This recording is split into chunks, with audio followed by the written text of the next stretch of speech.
I'm Melissa and I'm here in Niger on World Refugee Day. Happy World Refugee Day. Happy World Refugee Day, all. I'm here with the High Commissioner for Refugees, Filippo Grandi, and we're going to talk to you about Niger, about the rest of the world, about why World Refugee Day. But first of all, why did you come to Niger to celebrate World Refugee Day?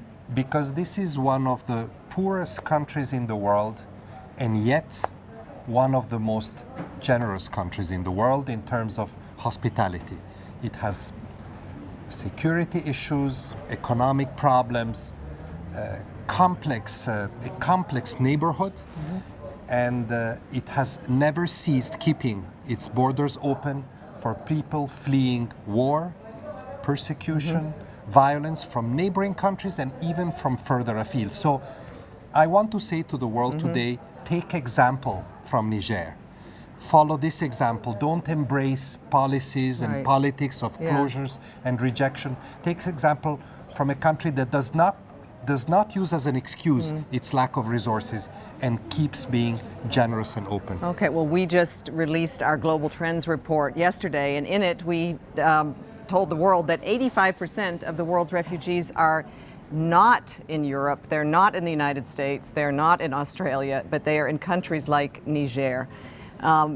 300,000 refugees here, mostly from Nigeria, where they flee and they fled the violence perpetrated by Boko Haram, an insurgent movement, and another large number coming from Mali, a neighboring country that has been plagued by conflict for many years, and also urban refugees living here in Niamey, the capital of Niger, and coming from many other nationalities. Right. One thing that struck me is that although Niger is, as you said, quite a poor country, quite a generous country in terms of being welcoming to refugees, UNHCR's budget is just completely underfunded. What does that mean, and what is your appeal today on World Refugee Day to the funders out there that could help? The appeal is related to what you said a few minutes ago.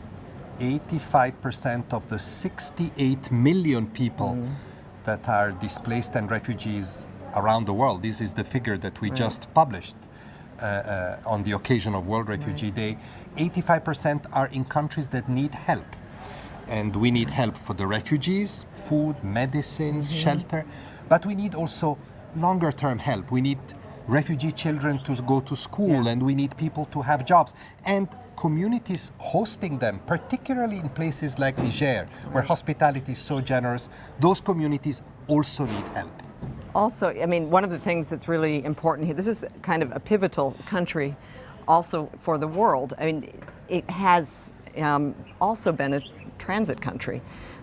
Many have taken the journey to Europe via the desert, via Libya, often because they feel so desperate, they feel so uncared for in the places where they are. You yesterday came on a flight from Libya, and tell us about that journey and who was on the plane.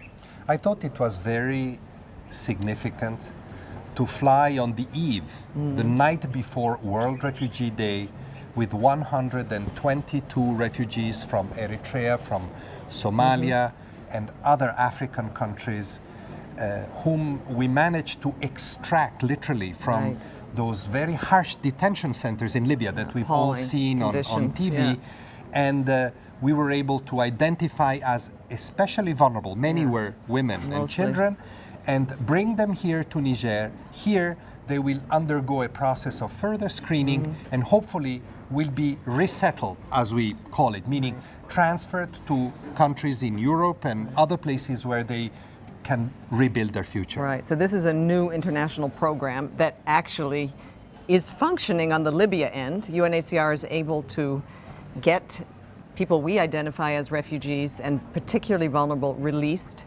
We're able to evacuate them on flights to Niger, and you were on one last night. But what's needed next is that countries of the world agree to resettle and to take in a share of these people. How is that going? You know, we hear a lot that we can do nothing about these flows. It's not true. We were in Libya for a couple of days. We saw a lot of the work that we're doing there in spite of very difficult conditions. But we can have access to people. Now, those that we're talking about are really the most vulnerable. They really need to be resettled to Europe, to North America, to Australia and other countries. The problem is that we have been able to evacuate hundreds out of Libya into Niger. Niger said you can take here up to 1,500 to be resettled to Europe. Right. Now, unfortunately, we're very close to that benchmark, to that threshold. The resettlement offers are many from many countries in Europe, but the implementation, the pace of resettlement is too slow. So my appeal is to resettlement countries, to resettlement governments, accelerate those procedures. Offer these people a better future through the settlement. Remember, for each person that we manage to help in this manner, there will be one less person trying to cross the sea on dangerous boats in unchecked and risky movements that create so many problems and instability in the region. Right, and many of the women that you traveled with, you sat on the plane and had conversations with. You also visited them in the detention center before they left. They were living in appalling conditions, but I think mostly they told you of some of the really harrowing details of the journeys that they had taken and what they had faced up until then. Is there anything that really struck you that I think you'd like what to relay? Of course struck me most, once again, because this is not my first time to visit those detention centers in Libya, is that so many women were either pregnant or had small babies, and unfortunately, not all, but many of them had been raped along the way. Yeah. And so that's another reason why we need to accelerate this program, because otherwise more people remain stuck in those detention centers where really their ordeal doesn't finish. Right, and we're going to go be checking in on them today. I think we posted some of the pictures of us with the refugees in Libya yesterday, boarding the plane, and today we're going to go see how they're faring here in Niger. Now, today is World Refugee Day. This is the day that we, not just UNHCR, but communities, civil society, cities around the world celebrate refugees, celebrate the contribution of refugees. What does World Refugee Day mean to you, High Commissioner? I want to go back to Niger for a moment to talk about that. You know, why here? Let's ask this question again. Here, this is a country that has made of solidarity and generosity a policy of the state. In a world where many states are making rejection, selfishness, sometimes even hatred, a policy and a practice. This is not the way we should go about in dealing with the 68 million people. They are people that are, let's not forget, they are fleeing from war, from persecution, from violence, from discrimination in many different forms. To give them protection, this is what refugee work is about, to give them protection, to give them asylum, to give them refuge, is really a value that is shared by all cultures in the world. Right. And it is enshrined in international law, so we have an obligation to do it. To reaffirm this, I think, is the core of what World Refugee Day means.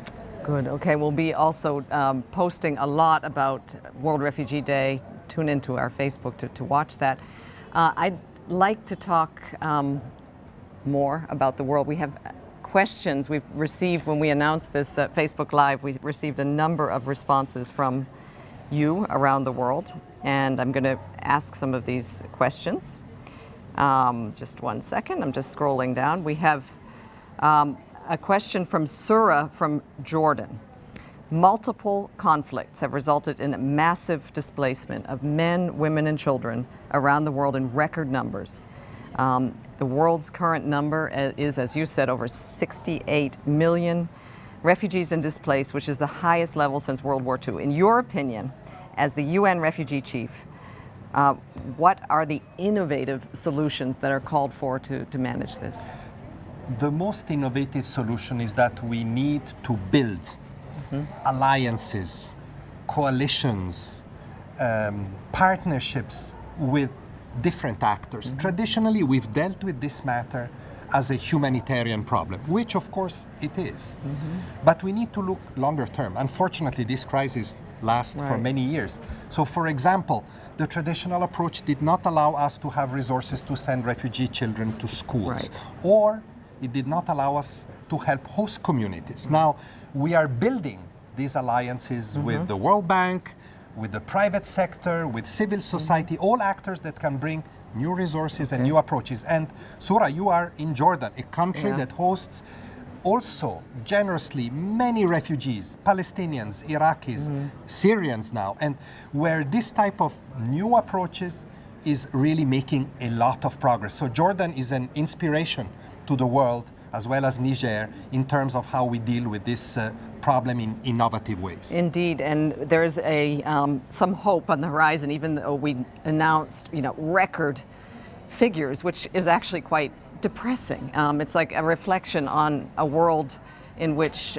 wars are raging on unresolved, and new conflicts are erupting, driving more and more people from their homes.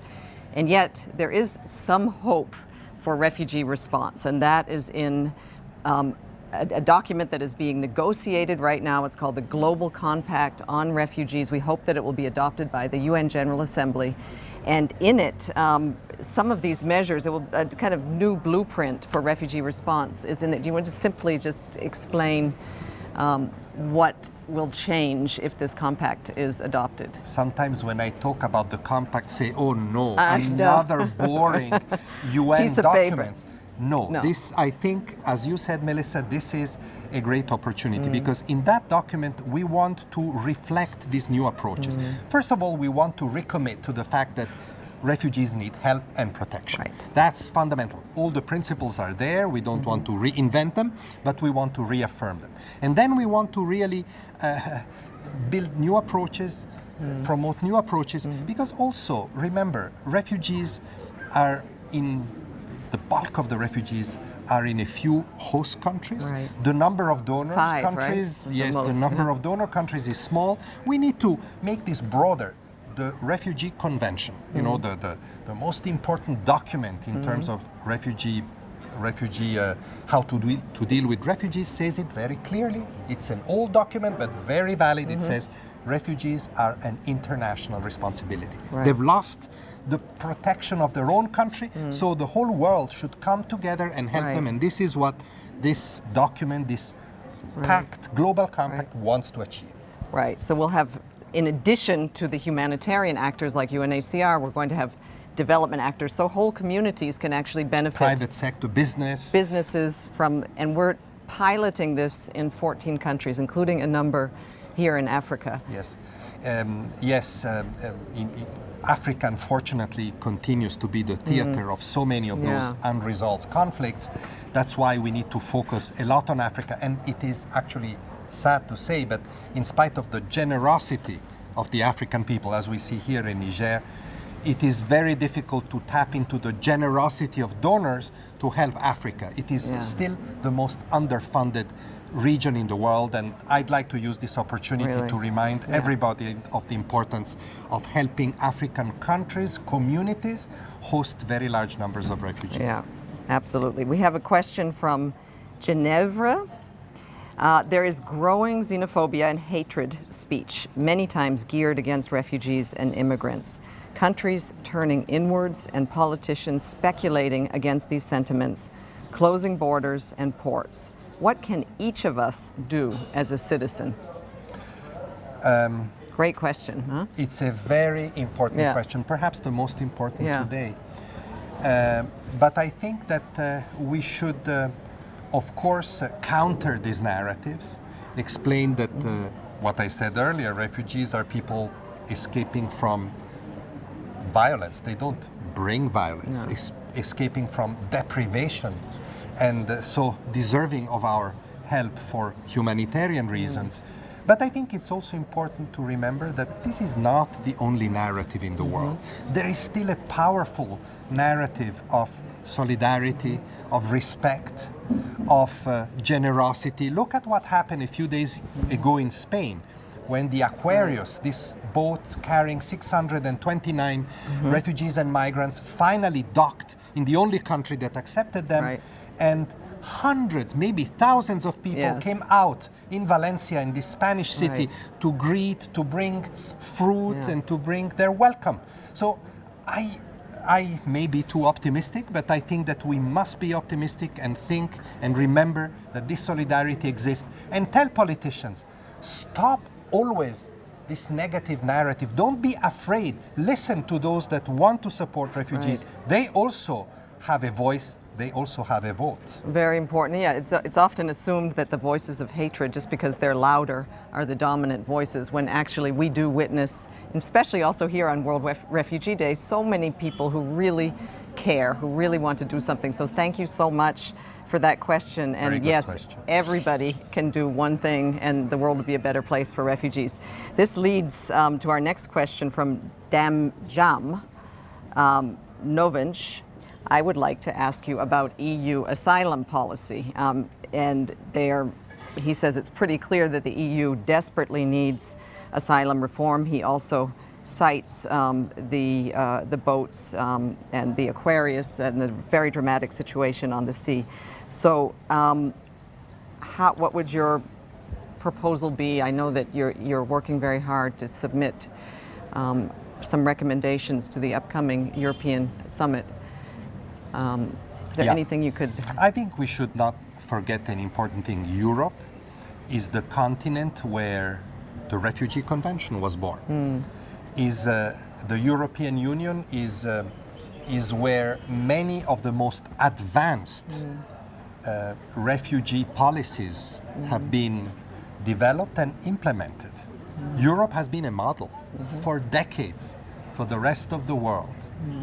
Unfortunately, the arrivals of larger numbers of people to Europe, both refugees and migrants, in the absence of systems able to manage these flows effectively, have caused a backlash. Right. That has been exploited by politicians that have understood that if they talk about this in a certain way, they gain a lot of votes, at least in the short term. Very short-sighted, selfish policy.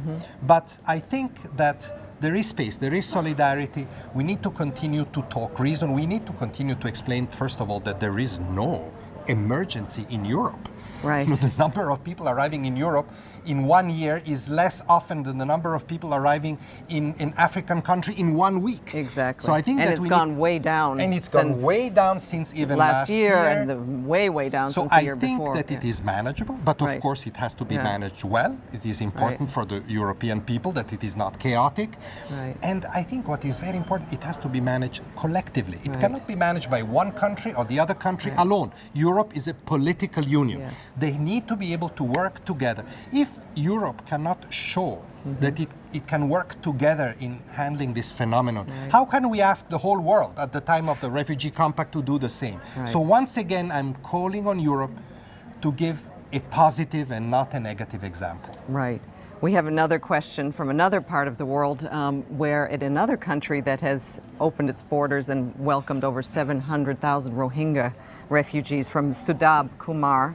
What is the progress so far of the Rohingya refugees who got shelter in Bangladesh for their safe return to Myanmar? And I know you're going to Bangladesh next week with Secretary General, but you've been obviously following this very closely. UNHCR has teams on the ground doing whatever they can to make life okay for the Rohingya settled there in the middle of a terrible rainy season and monsoons. I think that this is a good opportunity to also praise Bangladesh once again for its generosity in hosting hundreds of thousands of refugees from Myanmar, Rohingya refugees. Let's not forget that there were already 200,000-300,000, so now it's close to 1 million in a very poor area exposed to the bad weather of the rainy season. We need to do more to stabilize that population, to ensure that they can go through the rainy season without too much damage. And this is what we're doing, working flat out. Our colleagues on the ground with partners are working on this. But we also need to work in Myanmar with the authorities in Myanmar to create conditions for these people to go back. And this can only happen if their rights are restored, their right to free movement, their right to their access to services, if the question of their citizenship is positively solved, and if more development is brought to the very poor area of Myanmar for which they come from, and a type of development that is inclusive of all communities. This Muslim community, the Rohingya community, but also the Buddhist communities that also live there, with a view to create peaceful coexistence. Unless we do that, people will not go back. But we are working on both sides of the border, including with Myanmar, to try and create those conditions, and we will continue to make those efforts. Very good. Okay, I think finally, you published an op-ed today together with Henrietta Fore, who is the executive director of UNICEF. It's about children on the run, and half of the world's refugees, even more than half, are actually children. When you look at families, it's even more women and children. What is your message to the world about how we should protect refugee children? I was thinking of yesterday when we were at the detention center in Tripoli, Libya, how many of those unaccompanied children are there. These are kids that have gone through those incredibly harsh journeys alone. Alone. Let's think of our own childhood. Could we have endured that? I don't think so. I couldn't have. Or if I think of my own children, I couldn't can't have done imagine. that. So I think we need to, when we think of refugees, let's put ourselves in their shoes. What would we do in their situation? And let's put ourselves in the shoes of little children. How can they even understand the situation they're in? So the message here is that whatever we do to respond to refugee crisis, we need to do it in a very careful manner for children. We call it the best interest of the child. This is a technical process to determine what that is. So we work with UNICEF. Henrietta and I published today. We'll post that online for you all to read. This article, UNICEF and UNHCR and other partners, because we believe that this is really important. If we do the best interest of the child, we have a chance that these millions of refugee children will not have lost their future, but will have hope and opportunities to become adults in a better world. Well, I think on this World Refugee Day, that's a wonderful way to end. On behalf of the world's refugee children and all refugees, we're signing off from Niger. Thank you. Happy World Refugee Day. Happy World Refugee Day. Bye.